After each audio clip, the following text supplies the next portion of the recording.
This is the 46 of 46 podcast October sessions, where we'll talk all things spooky Adirondacks and more.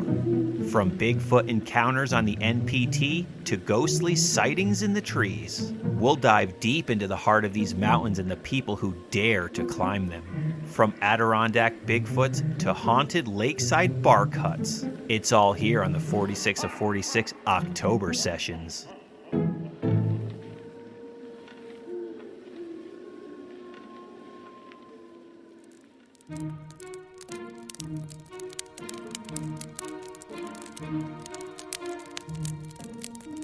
Hello, everyone, and welcome back to the October sessions right here on the 46 of 46 podcast. We have one more Friday in October, so we're going to have another spooky October session here on the 46 of 46 podcast.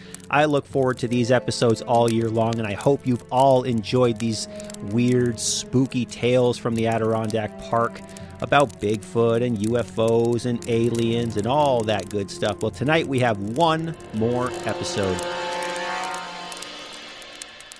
I started talking with my guest tonight, Miriam Fernaays, about her spooky camp that she owns in Inlet, and there has definitely been some odd happenings out there. If you've never been to Inlet in that part of the park, it is definitely an old stretch of the Adirondacks, and it has a vibe that screams spooky. It screams when the lights go out, it is dark. So we're going to hear some stories tonight from her camp. Her name is Miriam Fernaays, and she's with me here to talk about spookiness in Inlet. Hello, Miriam. Thanks for coming on the 46 of 46 podcast, and welcome to the show.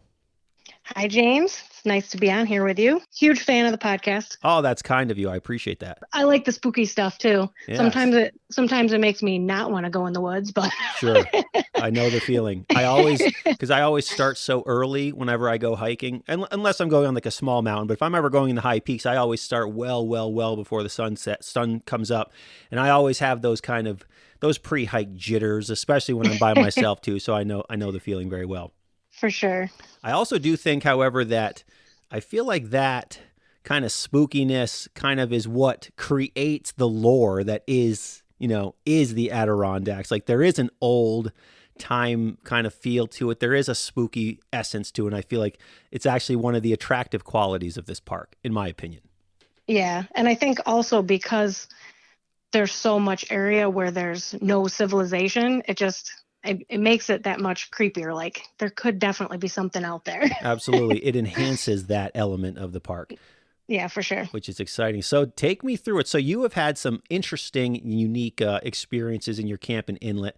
So let's just start talking about them. Tell me the stories. I know you touched on them a little bit when we were chatting.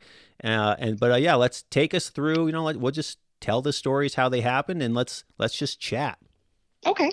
So I've been coming to the Adirondacks since I was a child. I was blessed to be handed down the family camp in Inlet by my grandparents.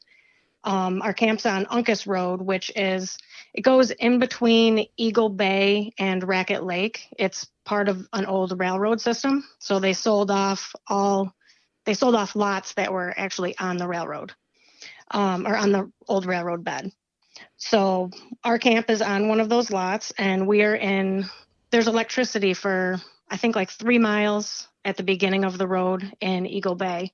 And then from there till Racket Lake, there's no electricity. So our camp is, when it's dark, it's dark.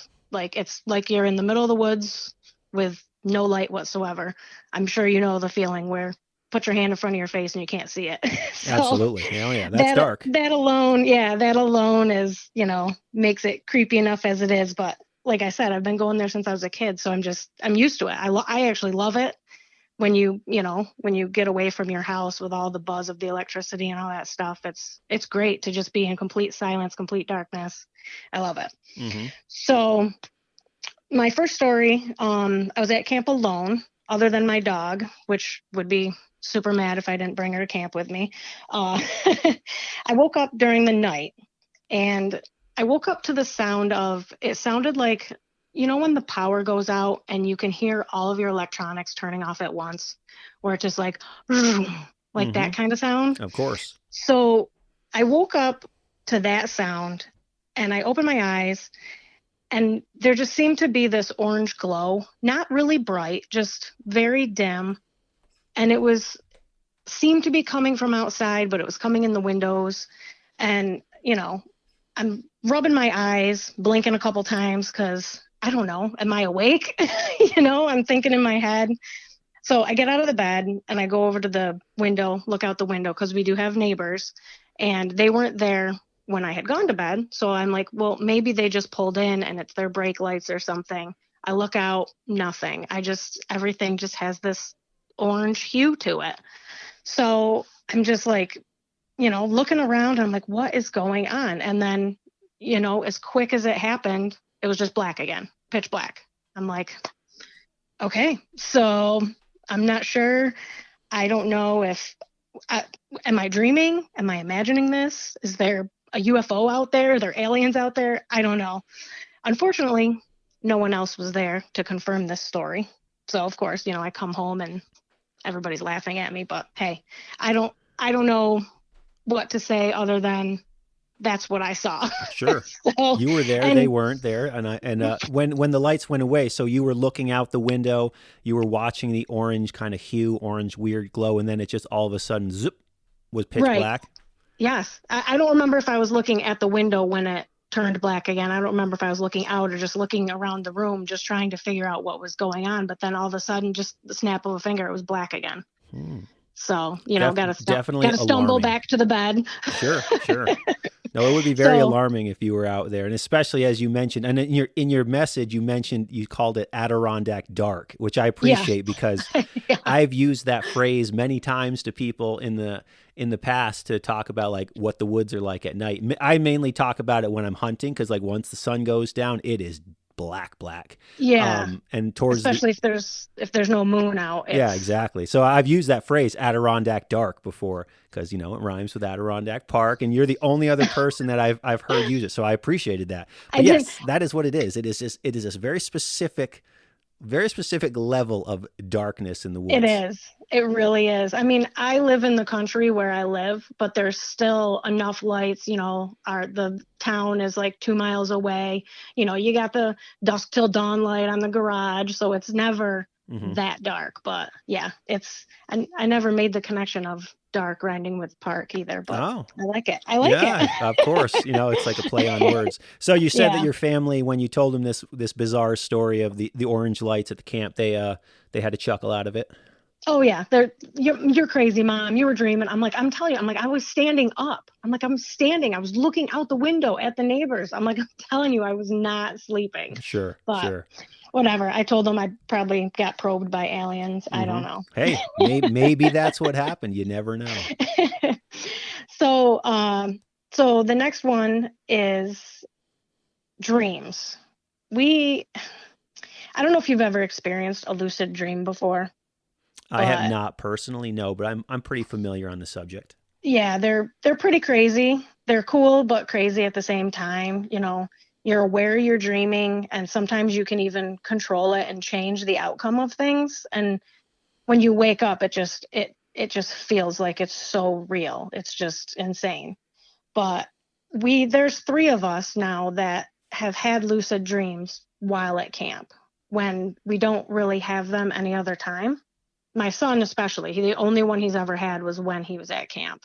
I've had them here and there throughout my life, but not very often. But for some reason, I don't know what it is, but in that camp, and we also we hike in the high peaks. So we camp, we backpack in and camp at, Lake Colden and all that stuff. And I don't ever have this issue out there. So it's just like something in this area. I don't know. So I don't know how it can mess with our dreams, but I really don't remember my dream that I had at camp specifically. It was a long time ago. My son had his just a couple years ago. He was so amazed the next day. He couldn't stop talking about it. Because he'd never had one before. And he's like, it just seems so real. He's like, I just don't understand, The lucid dream that he had was, I had to ask him last night because I thought that it was like a disturbing dream, but it wasn't. He had a disturbing dream the following night, which is a whole nother story. I'll get on that next. But The dream that he had, it was just, just a random dream. There were snowmen. He was outside and there were snowmen, and he said the snowmen like were alive and moving and running around with him. And it All was just, right. just a weird, crazy dream. But the lucid part of it was in the summertime when we were up there, and he was in the dream. He's like, it's too warm for snow. How are there snowmen out here? You should be melting. And they like started to melt and they went away. So that was pretty cool. That was the part of it that he couldn't believe. He's like, yeah, like I pretty much told him, you shouldn't be here. It's too hot for you. You should be melting. And they just immediately started melting. So it's just crazy. And then my mom had a dream there in the past. Hers was a little different, but it was still a positive dream. I actually had to call her last night too and discuss with her because I couldn't remember the specifics of it. So in her dream, a Native American chief, like in his full garb, came up to her and handed her something. And when she looked in her hand, it was a bead. I thought it was a button. I misremembered. So it was a small bead, like from a necklace. And she doesn't really remember the rest of the dream. She just remembers that it was positive. Everything was good in the dream. It was a nice meeting and everything. And then the next morning when she woke up, she puts her feet on the floor and looks down. And there's this bead that looked exactly like the bead that he handed her in the dream, just sitting on the floor. And she's like, I don't remember that bead being there when I went to bed. I didn't have a necklace on that broke. To her, it just shocked her because she's like, when she woke up, the dream itself seemed so real and so vivid. And then she sees this bead on the floor and she was just awestruck. She's like, I just don't even know what to say. She's like, I know you kids are going to think I'm crazy, but Sure. so, it was just weird happenings. Sounds like a very bizarre place and bizarre things going on, certainly. Yeah, I mean, it's just some things that happen there are just so odd. And then, that brings me to the fact that we have all had a lot of like disturbing dreams there too. Like just very disturbing, like killings, attackings, like just scary dreams that you don't want to have. Like you wake up and you're just like, oh, what is happening? Like, why am I dreaming this? Sometimes I feel that I don't know, like I feel there could be like a little negative energy there somehow that maybe we need to deal with at some point. But I mean, I absolutely love going to my camp, but then there's these times where I have these nasty dreams and I'm like, does camp not love me? Does it not want me here? Sure. No, it's definitely, it's interesting. Now, you tend to only have these types of dreams when you go to your camp in Inlet? I mean, I'll have bad dreams once in a while, but it is almost every time I am up there, I will have one. Yeah, that like is interesting. almost every single time I'm there, I'll have one. And it's just like, and I'm not scared to be there. I know it's dark and all that stuff, but I've been going there forever. It doesn't scare me. I go there alone or with my dog and it's, doesn't scare me. So it's not like I'm going to bed scared or anything like that. So it's one of those things that just, I don't know, can't explain it.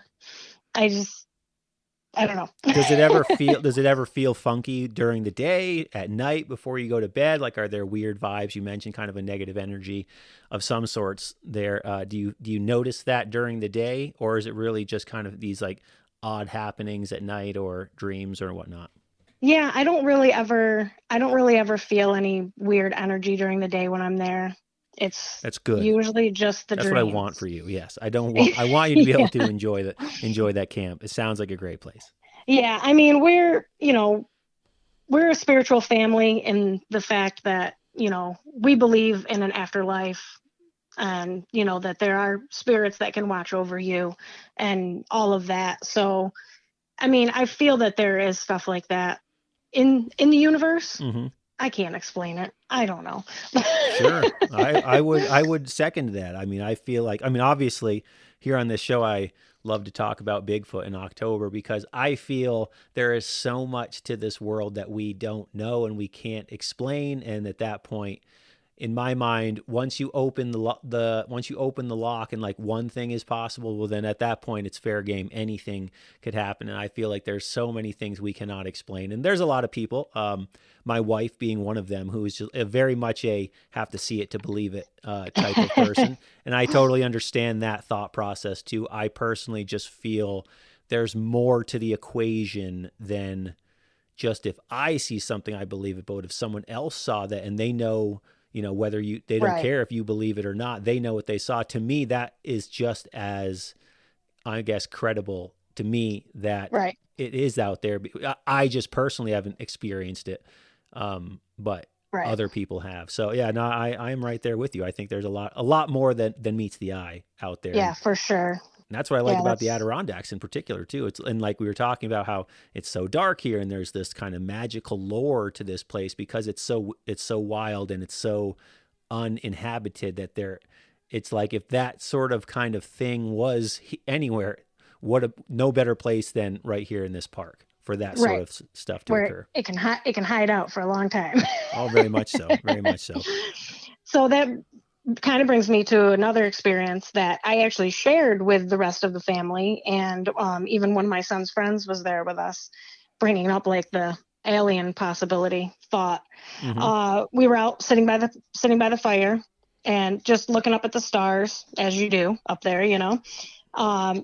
At first, one of us thought we saw a shooting star. I don't remember who saw it first, but and then we realized that it was moving, but then it like came back to where it was. So whoever it was, they pointed up. We're all looking up there, our necks are cranked looking up there, and then we see another one. So there were two, maybe three, I don't remember exactly. So imagine there's like a center point in the sky, and you have two stars on opposite side of this center point. And at the same time, these two stars would move outward, and then they'd come back in. And then they'd move outward and come back in. And they just did this for, I don't even know how long.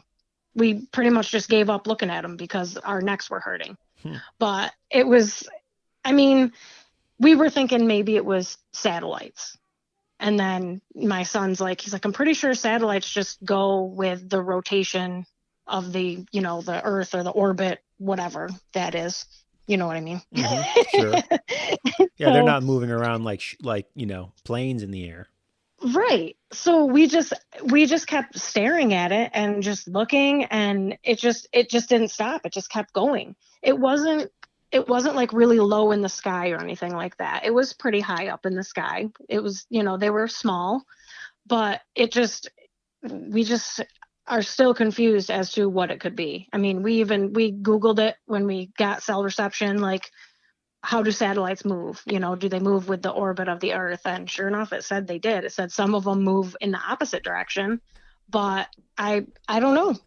It's your guess is as good as mine. Yeah, sure. And it's the crazy thing is like even if there is a totally logical explanation for it, it would be so interesting to be able to know who else in the area on the planet was also looking at those same lights at the same time, wondering what is going on. And maybe it was a UFO. Who am I? I don't know. Yeah. Could be so many things, but like in my mind, it could be. And that's what I find that stuff fascinating, especially when you're there with other people watching the same things happen. And a lot of times too, I've talked to people so many times about this sort of subject or other subjects, that kind of fall in this category. And it's like when you have multiple people who were there at the same time, it's so fascinating to listen to those two talk, or those three talk about what happened, because, everybody remembers slightly different points, and it's just like so interesting to see the whole picture painted.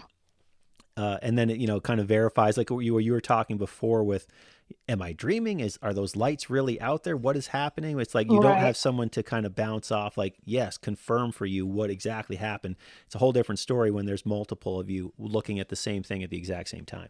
Yeah, for sure. Because I mean, yeah, like the other incident there, nobody was there. Nobody can Hmm. say that they saw what I saw. So it's just in my brain, it happened. Yeah, sure. I mean, I was standing up. I wanted to like slap myself or pinch myself. Like, am I awake? Am I standing? What's happening? Hmm. So, and then I did have one more experience that was during the night, sleeping in the bedroom. I wake up and I'm looking across the room at the bedroom door. The door's closed, and there's just this white light. It was like almost the size of a person, maybe like a small person, I suppose. But in immediately, I was thinking in my head that one of the kids had a flashlight and it was like reflecting in a mirror, because that's kind of what it looked like to me.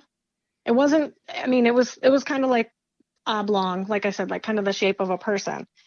But then I'm sitting there thinking, well, there isn't a mirror on the door, so that doesn't make sense. So Hmm. what is that? And I'm looking around, everybody's sleeping, I see no flashlights, and sure enough, just like the other situation, it's just gone. Just back to black, black as night, and no explanation. Just I don't know if that was, like I said, could have been like my grandfather who had passed, like just hanging out, checking on us. I don't know. Was it one of the aliens? I don't know. But it was just another one of those unexplained. I have no idea what it was. And what better place for it to happen than a camp without electricity in Inlet? I know. I know it. Deep, I deep in the don't. woods, too, back Yeah. there. And I mean, I'm not a person that usually like sees or hears like ghosts or spirits or anything like that. Uh, my son, he has heard them, not so much anymore. When he was a kid, he would hear things all the time in our house. Um, my mom she's kind of like that too. But I tend to have smells that hit me. Have you ever heard of that where people will smell like a scent of someone who has passed? I don't know.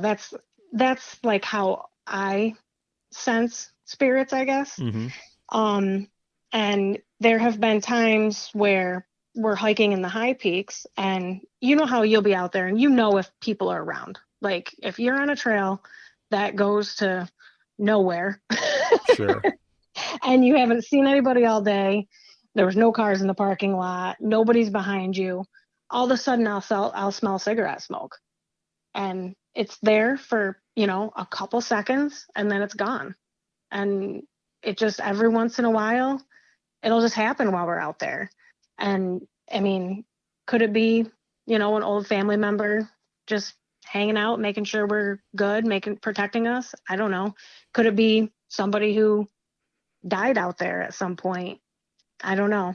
But I don't know. That's just me. You probably think I'm crazy. No, I don't think anything of the sorts. I find these things to be very interesting, and I find people I like listening to people talk about it because most of the time people are very sure of themselves, and I find that interesting because I'm kind of my own way, you're your own way, so I find it very interesting. So I do not think that at all. I Yeah, cannot speak for the listeners, however. Those they're all on their own at that point. But they that's probably think the okay. same of me. They're like, "Man, another Bigfoot episode? What's happening here on this podcast?" But I know. I anyways, I October. haven't I have no signs of Bigfoot yet. Mm, So not yet. I'm I'm hoping to hike the Northville-Placid Trail at some point. So I don't Sure. know. I've Oh. I've gotten a little scared about that here in the Bigfoot episodes. Hmm. Oh, that's some big country out there. There are some places there that, I mean, when you're at the Seward Lean-To, for example, the Seward Lean-To, Okay. you are 20 miles from a road in either direction. You are 20 miles from the Yeah. closest road. So, like, you are out there on the Northville Placid Trail. Yeah. Well, that Still sounds like a great still time, though. sounds fun though. Oh, it is. I cannot recommend it enough. It's a great experience, especially if you can go with someone else or with another person or two. Yeah, it's a good time. Very deep, very Yeah. remote, very very rugged, and not too physically draining. Hmm. Not I wouldn't call that a physically draining trail. More so than it is just being out there for so Yeah. long, that's going to be physically draining. But the actual movement, it's a Yeah. relatively flat trail for the most part. Yeah. But I don't know. And I'm sure it's not just where my camp is. I'm sure throughout the Adirondacks, there's, other Weirdness. places that are, have some weird, odd feelings to them. No, there certainly is. I mean, Yeah. and again, that's just like the lore of this place. Like it is everywhere. I find it very fascinating. But yeah, these were fun. I really appreciate you coming on the show and telling me your personal stories from your camp in Inlet. Sounds like a great place. I envy you for having a camp in a place like that. Yes, I live in Lake Placid. I have a house, but man, You're up there every day. Would I love though a camp in the woods like you're describing? I would be so stoked to have something like that. So that sounds like a good time. But yeah, it's a great place. As we start to wrap this up, I always like to ask these guests, and you especially, you have a camp in the 80K, so this is great. So, and I know you do a lot of backpacking, but let's get right to the main question that I like to ask people, which is, what do you think makes the Adirondacks a unique place? So from your perspective, you have a camp here, but you don't live here, but you've been coming here forever. What is it about this park that keeps you coming back all the time? I mean, when I was younger, it was just, we went up there as, summer vacation. That's what we're doing. We're going to camp. And I didn't really think anything of it. It was fun. You bring your bikes, you ride your bike down to the pond, you go hiking up the mountain, it's just, fun summertime stuff. I didn't realize it till I was probably in my 30s that when I spend time up there, I just feel better when I come home for like a while, like weeks. And the more I go, the longer it like stays with me. I feel more relaxed, more grounded, happier, just an overall better outlook on life. It makes all the regular life chaos. It brings you back to what is actually really important. And I don't know, it just makes me feel so much better every time I go. And the more I'm there, I mean, I want to be there all the time, but obviously I have a life and a job. So I can't right yet. Maybe I'll retire there. But I mean, being outside alone does that for me. But the Adirondack is just like the ultimate medicine, I feel. There's still that pull of something up there that I just feel like it has healing powers, even though I say that my camp is scary as hell sometimes. But the rest of the time, I really do. I just feel so much better when I come back. Oh, I could not agree more with you. Yeah, I can't even explain it. And I try and tell people, like my friends and stuff, I'm like, you need to just go up and just stay there don't go like stay in a hotel. You need to go like in the woods where it's just nature and fresh air, and you feel so much better. You just do. I mean, I don't know if it goes back to when they used to send patients up there to heal them from, what was it back in the day? Tuberculosis. Yeah. Didn't they send patients up there and they found that they were just getting better when they went to the Adirondacks? I mean, I don't know enough about the subject to speak to it. I know that Saranac Lake was like the hotbed in the country for where people would be sent to. Right. I feel like at some point I read somewhere that the patients that they were sending there, a lot of them were getting better when they actually sent them there to kind of just put them all in one place.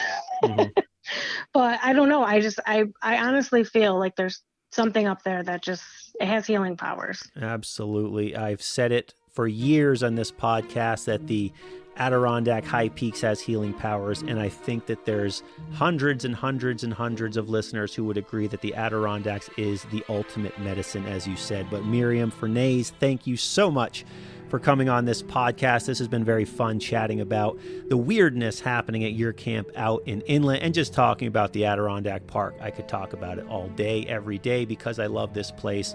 And I'd like to thank all of you guys for listening to another year of the October sessions here on the 46 of 46 podcast. It was my third year doing the October sessions. How exciting. I will be back next year with some more spooky tales from the Adirondack Park. And then moving forward, we'll be back hitting some Adirondack history episodes, just back into the old great outdoors that is the ADK Park.